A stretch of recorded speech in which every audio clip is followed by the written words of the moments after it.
afraid I might have approached this slightly less seriously. So if this is a problem, please forget all of my affiliations. This is just my problem. I have been instructed, not voluntarily, to talk to you about archaeology, archaeological science and towns. And as some of you might know, I'm really interested in very small things. And I also very much like dirt. So I will be focusing mainly on the geoarchaeological side of things, but I'll try to find some answers from other techniques as well. Some of you who might know me also know that I'm quite competitive. And as you see there exists such a thing as a grave digging competition. So today what I'd like to do, instead of a pecha kucha where you get 20 seconds per slide, I will go for an Ignite talk where you only have 15. So this is a talk of less than 5 minutes remaining. So we'll see how that goes. So what I would like to talk about just now are the main things that archaeological science, as you can see here, archaeological science can do for early medieval archaeology, and urban archaeology. I will talk to you about a few themes and about a few techniques and maybe a vision. This is a slide I stole from Yannick. I think the first thing we can do right now and are doing with micromorphology and geoarchaeology is really getting the research on dark earths more bigger, and that more examples are getting known. And once we have all these data, we can compare them and really get at the early history and archaeology of these towns. The second one, as Sarah also mentioned, looks at the microstratigraphy. So we are trying to combine the tiny, tiny layers and all the other evidence that we can get from them.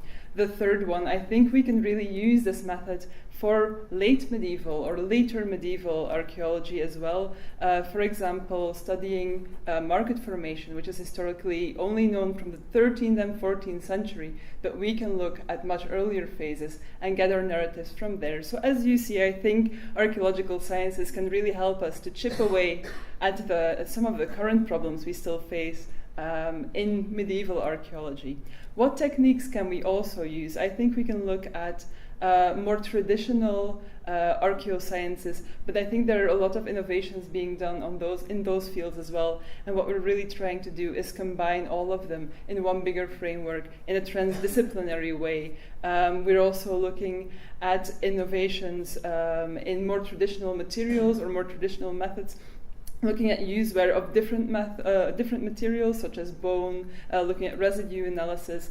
And what we can also see is a trend for things to shrink. So we are getting smaller and smaller onto the nano level. I think Robin has had interesting experiences. You can ask her about these at the party today. But also not just smaller things, but bigger questions that we can answer with these smaller things. For those, we use a lot of methods that have something to do with lights. Unfortunately, they are not as nice as lightsabers, but we do use a lot of microscopes, infrared spectroscopy.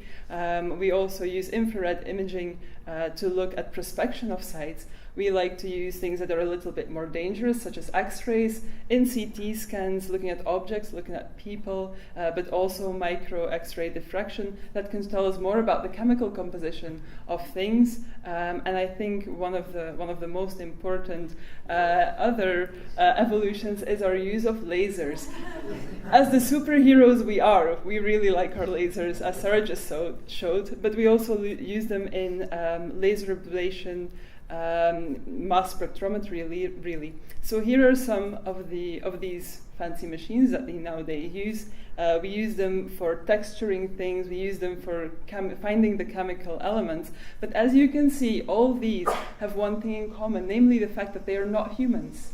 They are just machines. And even though they look quite friendly, as this microscope I like to use on site, we can ask ourselves, is this third revolution in science going to make us obsolete? Are we going to be replaced by machines?